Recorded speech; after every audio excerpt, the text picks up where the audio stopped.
নমস্কার বন্ধুরা, আবার নতুন আরেকটি রেসিপিতে তোমাদের সকলকে জানাই স্বাগত। তো আজকেই বুঝতেই পারছো হাতে কিন্তু আছে ওল। তো ওল দিয়ে আজকে একটা অন্য ধরনের রেসিপি করব। আর আমি যতদূর ভাবছি যে এই রেসিপিটা মনে হয় না এখনো পর্যন্ত কেউ করেছো। তো যাই হোক, ওল দিয়ে করব আজকের ওল দিয়ে ওলের ঝুড়ি। তো কিভাবে কি করব সেটা তোমাদের জানতে হলে আমার ভিডিওটা প্রথম থেকে লাস্ট অবধি দেখতে হবে। তো চলো, প্রথমেই কিন্তু ওলটা নিয়ে নিয়েছি। আর ওলটা কিন্তু আমি ভালো করে বাজার থেকে আনার পরে ভালো করে ঘষে ঘষে ধুয়ে নিয়েছি। নেওয়ার পর একটু রোদ্দুরে আমি রেখে দিয়েছিলাম। তো এখন এবার এই ওলটাকে আমি এইভাবে ছাড়িয়ে নেব, একটু মোটা করে ছাড়াতে হবে। তো এই দেখো, ওলটা কিন্তু বেশ সুন্দর করে ছাড়িয়ে নিয়েছি, একটু ভালো করে ছাড়াতে হবে। এখন ওলটা ছাড়িয়ে নিয়েছি, এখন একটা ডিশ নিয়ে নিয়েছি আর এই রকমভাবে একটা ঘষা নিয়ে নিয়েছি। তোমরা চাইলে একটু বড় যে ছিদ্রগুলো থাকে ওই ঘষাটাও নিতে পারো, তো আমার কাছে এটা আছে, এ দিয়েই করবো। তো এইভাবে এখন এই ওলটাকে এইভাবে ঝুড়ি যেরকমভাবে করে ওইভাবে ঘষে নেব। তো এইভাবে আমাকে কিন্তু এই ওলটাকে ঘষতে হবে। তো ওপরের দিক থেকে নিচের দিকে আনতে হবে। আর এরম এরম করে করলে কিন্তু এইরকম ঝুরঝুরেটা হবে না, তাই যে কোনো এক দিক থেকে টানতে হবে। এই যে বুঝতে পারছো, এই দেখো। তো এইভাবে এটাকে এখন ফুলটাকে এইভাবে কেটে নেব। তো এই যে ওলটাকে পুরো একদম ঘষে নিয়েছি, আর দেখো কি সুন্দর সরু সরু আলু ভাজার মতন হয়েছে। এখন কিন্তু এই ওলটাকে আমি কিন্তু 2 থেকে 3 বার ভালো করে ধুইব, যতক্ষণ না এই ওলটা একদম ঝরঝরে মতন হয়ে যায়, এর যে ওই যে আঠা আঠা ভাবটা চলে যাবে। তো এখন এটাকে 2 থেকে 3 বার ধুয়ে নেব।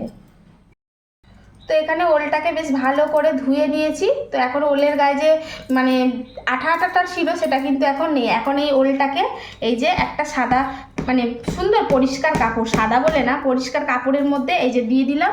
এখন কিন্তু এটাকে একটু হালকা করে এইভাবে মেলে দেব, যাতে করে এর মধ্যে যে জলটা আছে সেই জলটা একদম শুকনো হয়ে যায়। এক্ষেত্রে তোমরা নিয়ে একটু হালকা করে রোদ্দুরেও দিয়ে রাখলে কিন্তু এটা একদম জলটা কিন্তু শুকিয়ে যাবে। তো যদি না একান্ত রোদ্দুর নেই, তখন কিন্তু এইভাবে কাপড়ের মধ্যে দিয়ে দিলে এটা কিন্তু 2 থেকে 3 মিনিটের মধ্যে এক্ষুনি একদম ঝরঝরে হয়ে যাবে। তো এই যে এটাকে এখন এইভাবে শুকনো করে নেব। তো এদিকে কিন্তু ওলটা বেশ ভালো করে শুকিয়ে নিয়েছি, আর এখন এখানে কড়া বসিয়ে দিয়েছি, আর কড়ার মধ্যে দিয়ে দেব সাদা তেল। যেহেতু এটাকে ভাজবো তাই একটু বেশি তেল লাগবে। আর এখানে আছে বেশ কিছুটা কাঁচা বাদাম, কারি পাতা, আর সাথে লাগবে শুকনো লঙ্কা। তো চলো এখন শুরু করে দিই। তো এখানে তেলটা গরম হয়ে গেছে। এখন কিন্তু এই যে ওলটাকে একদম ধুয়ে শুকনো করে রেখেছিলাম, এখন এটা একটু এর মধ্যে এইভাবে অল্প অল্প করে দেবো, খুব বেশি কিন্তু একসঙ্গে দেবো না। তো এইটা আবার নেক্সট পর্যায়ে দিয়ে আবার ভাজবো, একসঙ্গে কিন্তু সব ভাজবো না। তো এখন এই যে গ্যাসটা কিন্তু জোরেই রেখে দেবে একদম। তো এখন হচ্ছে এইভাবে নাড়িয়ে চাড়িয়ে এটাকে ঝুড়ে করে একদম ভেজে নেব। তো এই তো মিনিট 30 মতন এরকম জোরে আঁচ দিয়ে ভাজলেই কিন্তু এটা হয়ে যাবে। তো এখন কিন্তু এই যে এটা হয়ে গেছে। এখন এইভাবে তেলটা কিন্তু একদম ছেঁকে ছেঁকে কিন্তু এটাকে তুলতে হবে, যতটা পারবে চেষ্টা করবে বেশি করে তেলটা ছেঁকে নেওয়ার জন্য। আর এখানে কিন্তু আমি একটা পাত্রের মধ্যে একটা টিস্যু পেতে নিয়েছি, এক্সট্রা তেলটাও কিন্তু মানে টেনে নেবে। তো এইভাবে এখন এইগুলোকে তেল ঝেড়ে ঝেড়ে তুলে নেব। এই যে তো আবারও এই যে বাকিটা এইভাবে একদম তেলের মধ্যে দিয়ে বাকিটাও এইভাবে একই পর্যায়ে জোরে আঁচটা দিয়ে আর 3 মিনিট মতন এইভাবে নাড়াচাড়া করলেই হয়ে যাবে। আবারও এইটাও এই সেম প্রসেসেই ভেজে নেব।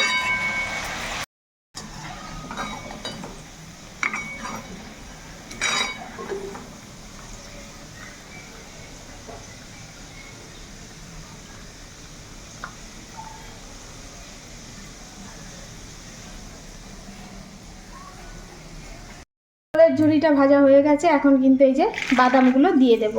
তো বাদামগুলো একটু ভেজে নেব।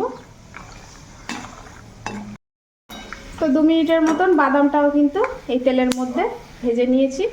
মিনিট 2 মতন নাড়লেই কিন্তু বাদামগুলো সম্পূর্ণ ভাজা হয়ে যাবে। তো এখন এই যে গোটা কত শুকনো লঙ্কা, এটাও একটু লাল করে ভেজে নেব।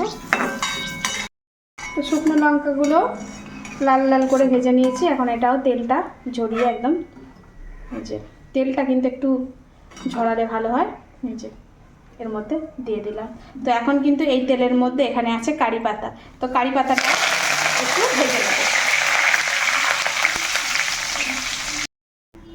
তো কারি পাতাটাও ভাজা হয়ে গেছে, এখন কারি পাতাগুলো কিন্তু এইভাবে ছেঁকে তুলে নেব।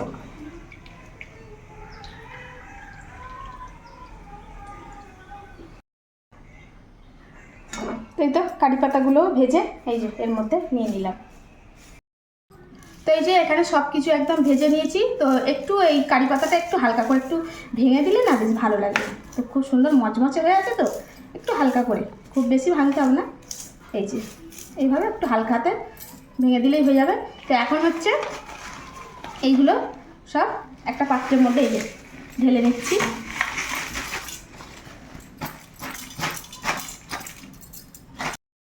তো এখন কিন্তু এর উপর থেকে আমি একটু অল্প করে বিট লবণ দিয়ে দিচ্ছি, হালকা করে যতটা প্রয়োজন স্বাদ অনুযায়ী। আর দিয়ে দেব একটু এই যে চাট মশলা। তো হয়ে গেল। এখন কিন্তু এটাকে একটু জাস্ট পাইল করে নেব। তো দেখো কি সুন্দর মচমচে হয়েছে, দেখো আওয়াজটা দেখতে পাচ্ছ বন্ধুরা। সেই যে খুব সুন্দরভাবে একদম মাখিয়ে নিতে হবে। আর কতটা মচমচে হয়েছে তোমাদেরকে দেখাচ্ছি। এই যে দেখো, তো মাখিয়ে নিলাম এখন, আর তোমাদেরকে দেখাই কতটা মচমচে হয়েছে। এই দেখো, এই তো এই দেখো, দেখছো তো কতটা সুন্দর মচমচে হয়েছে। এর আওয়াজটা দেখলেই বুঝতে পারবে। তো এই রকমভাবে কিন্তু তোমরা কোটোতে কিন্তু একদম ভর্তি করে রেখে দিতে পারো, ঠিক আছে। এরকমভাবে বানিয়ে আর কোটোতে তোমরা কিন্তু মোটামুটি 15 থেকে 1 মাস অবধি এটাকে সংরক্ষণ করে রেখে খেতে পারো। ডাল হলে ডালের সঙ্গে একটু, যেমন আলুর ঝুড়ি করা হয় তেমন কিন্তু এটা ওলের ঝুড়ি, খেতে কিন্তু বেশ ভালো লাগে, মুড়ি দিয়েও ভালো লাগে। তো বন্ধুরা কেমন লাগলো এই রেসিপিটা অবশ্যই কমেন্ট করে জানাবে। ভালো লাগলে একটা করে লাভ, লাইক, শেয়ার দিয়ে যেতে ভুলো না। যারা ফেসবুক থেকে দেখছো অবশ্যই এই পেজটাকে ফলো করো, আর যারা ইউটিউব থেকে দেখছো তারা কিন্তু সাবস্ক্রাইব করে আমার পাশে থেকো। তো চলো আজকের মতন এইটুকুই। আর ছেলেকে একটু খেতে বলি, ঠিক আছে? খেয়ে দেখো বাবা কেমন হয়েছে। পুরো দোকানের মতো, পুরো দোকানের মতো। তো বন্ধুরা ভাই খুব সুন্দর লাগে এগুলো করে রাখলে। আর এরকমভাবে কিন্তু কোটো ভর্তি করে তোমরা রেখে দেবে, অনেক দিন রাখা যাবে। তো আজকের মতন আসি, দেখা হচ্ছে আবার নতুন করে ভিডিওতে। খুব মজা।